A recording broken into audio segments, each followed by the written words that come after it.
सगळं झालंय, फक्त आता विस्ताराचं काय, कुणाकुणाचे नंबर लागणार याच्याबद्दल जनतेत उत्सुकता। मंत्रिमंडळ विस्ताराचा संपूर्ण अधिकार हा माननीय मुख्यमंत्र्यांचा असतो आणि त्यामुळं योग्य वेळी माननीय मुख्यमंत्री देवेंद्र फडणवीसजी मंत्रिमंडळ विस्तार करतील। 11 ते 12 तारखेला होईल अशी शक्यता नाही, तो अधिकारच माननीय मुख्यमंत्र्याचा आहे, त्यामुळं या विषयात माझा बोलणं योग्य नाही।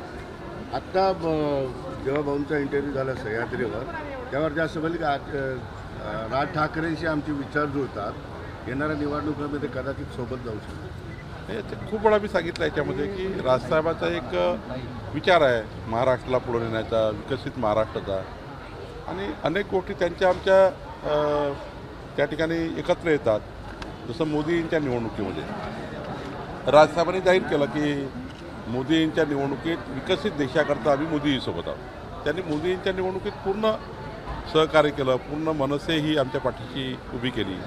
त्यामुळं एखाद्या निवडणुकीत त्यांचं समर्थन असणे किंवा नसणे याच्यावर आम्ही राजसाहेबांच्या याच्यावर फार त्यांच्या विचाराशी आम्ही सहमत आहे व ते आमच्या विचाराशी सहमत आहे। त्यामुळं एखाद्या निवडणुकीत त्यांनी आमच्या विरोधात जरी उभं केलं असेल, पण विचार बऱ्यापैकी सोबत आहेत किंवा विचाराची सहमत आहेत। गृहमंत्री पदावरून अजूनही वाद सुटलेला नाही आहे असं कळत आहे। मी वारंवार सांगतो आहे की मंत्रिपदाचा, खात्यांचा आणि मंत्रिमंडळ विस्ताराचा पूर्ण अधिकार माननीय मुख्यमंत्र्यांचा आहे आणि ते योग्य करतील। पण नाराजी संपली आहे का शिंदे साहेबांची? शिंदे साहेबांची नाराजी संपली आहे का? काय शपथ घेतील, संघटनात्मक जबाबदारी आपल्यावरती आहे, त्यामुळे एक संघटनात्मक पातळीवरती किती लोक शपथ घेतील?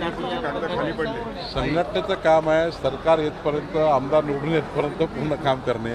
एकदा सरकार आल्यावर माननीय मुख्यमंत्री मोदी निर्णय करतात। शिंदेची नाराजी संपली आहे का? पण ते शिंदे साहेबांना विचारलं का तुम्हाला? तुम्हाला काय वाटतं? मला वाटतं की शिंदे साहेब सारखे, मी परवाही बोललो, शिंदे साहेबाच्या भूमिकेबद्दल शिंदे साहेबच बोलतील, पण शिंदे साहेब हे रडणारे नाही आहे, लढणारे आहेत। माननीय एकनाथ शिंदे हे रडणार नाही, लढणारे आहेत। त्यामुळं शिंदे साहेबासारखा एक चांगला मुख्यमंत्री या राज्याने बघितला, त्यांच्या नेतृत्वात महाराष्ट्र पुढे गेला, त्यांच्या नेतृत्वामध्ये महाराष्ट्रामध्ये आज हजारो योजना या ठिकाणी आल्या। म्हणजे महाराष्ट्राने कधी बघितल्या नाही एवढ्या योजना शिंदे सरकारने केल्या। गरीब माणसाला न्याय दिला, लाडक्या बहिणीला न्याय दिला, शेतकऱ्यांना न्याय दिला।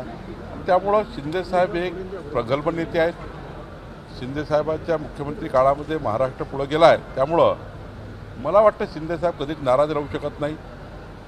शेवटी त्यांचा पक्ष आहे, त्यांना पक्षालाही सांभाळायचा आहे आणि त्यामुळं खरं तर मला अभिमान आहे शिंदे साहेबांनी या महाराष्ट्रात चांगलं काम केलं आहे। एबीपी माझा, उघडा डोळे बघा नीट।